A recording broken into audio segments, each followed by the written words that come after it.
Welcome in, my friend, to another tactics video for FC24. For those of you new to the channel, my name is Ash. I'm a football scout and FC24 and Football Manager 2024 YouTuber. Most importantly of all though, this is the home of FC24 tactics on YouTube. No channel replicates tactics better, more accurately, and puts more time into researching and analysing those teams than this one right here. So thank you very much for joining me, and make sure to hit that subscribe button and ring the bell down below. This time around we have Gian Piero Gasperini's Atalanta system, a manager, a head coach, a team that I have just been in awe of for many years now, someone who can constantly lose his best players, elevate new ones, find hidden gems, develop players from the youth academy, and continue to be as competitive as possible. Now, not always, but you will often find that players who leave Atalanta to go elsewhere just don't have the same kind of success. They don't look as good as they did within the confines of this Atalanta system, because ultimately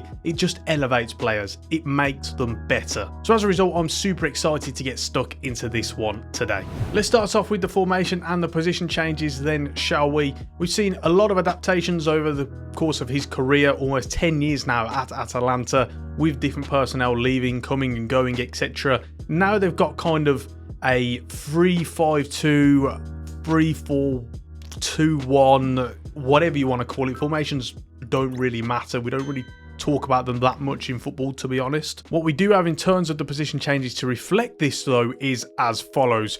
You just want to set it to the 3-5-2 system in the game. We want to make sure that these guys on either side are left and right midfield. Then we've got Darun, who is the defensive midfielder. In this case, he's going to be the right defensive midfielder. Edison is going to be a left centre midfielder, so we're going to push him up a little bit more. And then what we've also got here is, while Samaka is the striker out and out, Lukman is actually set to left forward. And what this does is it creates a hybrid role between a striker and also an attacking midfielder. They like him to, if it's him or if it's Charles de Ketelaere, for example, they like them to kind of rotate, drift out wide, drift into pockets of space between the midfield and the attack. That's what they're looking for. So as a result, it does a really, really good job of replicating this in game. We also just want to make sure that Kolasinac is at left centre back and also Scalvini is at right centre back. So next up we have the tactical instructions then, but just quickly I want to say before we get into that, if you want to see how this tactic ranks and rates compared to all of the other systems we've done, if you want access to exclusive tactics videos that I only do over on my Patreon, you want to get access to behind the scenes videos such as with my football scouting career, with my setup, all that good stuff, check out my Patreon. The best way to support the channel, I say this all the time, without Patreon I would not be doing this channel anymore. That is keeping the channel alive, that is keeping this venture going. You know, YouTube ad revenue is almost non-existent, to be honest with you, so I just wouldn't be able to justify putting the sort of time I do into researching, editing, producing, uploading these videos. So please do go and check that out, and I think you guys will really enjoy the perks that come along with that. From a tactical perspective then, we have press after possession loss for the defensive style. Team width is on 30, the lowest that you can have it in the balance section before it goes to narrow. Very important when you are doing a free back that doesn't really have out and out wingers, that your shape is a little bit more balanced, because then it's going to help complement that occasional press that you are going to instigate. The depth is up to 80, giving you a very, very high block, something that they've always done. They take those risks, they like their players to step out, they want to be aggressive out of possession, and this really helps to emphasise that. From an offensive standpoint then, we've got slow build up to help them progress the ball out from the back through the thirds, but then what we look for is forward runs for the chance creation. It's extremely important, because what they do is they like to just get players into space, exploit the space that is left, that is vacated by the opposition, and they will employ a fast tempo. They will hit teams with dangerous counter attacks, or they'll try and play through the thirds. Ultimately what they're looking to do is just exploit the opposition by any means necessary. From a width standpoint, and we're playing into that a little bit more as well with the forward runs, it's on 70 because it's very wide. You'll find them putting a lot of crosses into the box. It's something they like to do. They like to get bodies into the box, they like to get the ball out wide, they want to exploit the space that is vacated, because they're often coming against teams with very compact shapes, as is a natural kind of principle of play. And so as a result, they'll combat that by exploiting that space out wide and then trying to work the openings into the central areas of the pitch. Players in the box is on 8. It's going to give you around 5, sometimes maybe even 6 players in the box for the crossing situations, and as I mentioned already, it's a huge part of their armoury. But it's important they're not just putting aimless crosses into the box. What they are looking to do is find players who are making dangerous runs, find players who are in a bit of space, and go from there. Finally, corners and free kicks, both of these are on 4. Let's talk about the player instructions then, shall we? Starting off with kind of Seki in goal. He's on comes to crosses and also sweeper keeper. Now with the 3 centre-backs, Jimsiti is fine. You don't need to make any changes there, as is Kolasinac as well. Now with Scalvini, or the right-sided centre-back, he's someone who will join the attack. They want them to kind of push forward as that overlapping centre-back. Obviously, it's very hard to replicate in the game. The instructions don't really work. So really what you're going to want to do is you want to use LB and A or L1 and X on your controller to instigate runs, do give and go passes, or you want to press LB/L1 when you are within range of that centre-back, and it will instigate a run from there as well.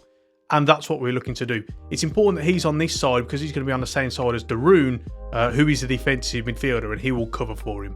With the 2 wing-backs, Zappacosta and Ruggieri, both of them are on exactly the same instructions. They're on comeback on defence. It's going to help to form a back 5 when you are out of possession, which you will need at times. Stay wide for chance creation. Support runs is on getting behind. And then support and crosses is getting to the box. And as I said, that is the same for both of the players. With Darun as that defensive midfielder, then he's on cut passing lanes for his defensive behaviour. Attacking support is stay back whilst attacking. And it's also important that he's on aggressive interceptions as well. As we spoke about earlier, they want to assert themselves, impose themselves on the opposition. They want to be aggressive, play on the front foot, and he is really the epitome of that. So he's on aggressive interceptions. His defensive position is cover wing, and positioning freedom, stick to position. Ederson is the more advanced of the what is kind of a double pivot, I guess. His attacking support is balanced, but his support on crosses is getting to the box with the cross. He's going to help with those numbers. Positioning freedom is stick to position, and defensive position is cover wing. Co-Miners as that central attack midfielder, then he's on comeback on defence, and he's also on getting to the box with the cross. Positioning freedom is going to be drift wide. They want to get numbers out and make sure that those wing backs aren't isolated in the wide areas. They want to support them. And as I said also, they're looking to exploit any space, and often the opposing teams are going to commit their fullbacks forward. They're going to look to overlap. So as a result, they'll find space in those wide areas. So with him on drift wide, it's just going to help in that regard as well. Lookman as the left forward, then he's on drift wide for his support runs for a similar reason we've just spoke about with Coat Miners. Attacking runs is getting behind, and his defensive support is on comeback on defence. With Skamaka up front, he's playing that out and out target man type of role. His support runs are still on drift wide, again to get in support in those wide areas, but this time attacking runs is going to be on target player, as this time he's going to be someone who looks to hold up the ball more, and he'll have the runners around him of Coat Miners and Lookman and De Ketelaere, Zappacosta, etc. And he'll be able to lay them off. Finally, his defence support is going to be stay forward. So with that being said, we're going to finish it off there. As I said in the video earlier on, you want to check out how this tactic ranks and rates compared to all of the other systems. Check out my Patreon down below. You'll also get access to exclusive tactics videos, behind the scenes videos of my scouting career, and a whole lot more. The best way to support the channel, and a huge thank you to the patrons who are keeping this channel going. Hit the subscribe button, ring the bell to get notifications every time I upload, and until next time, thank you so much for watching, my friend, and I will see you soon.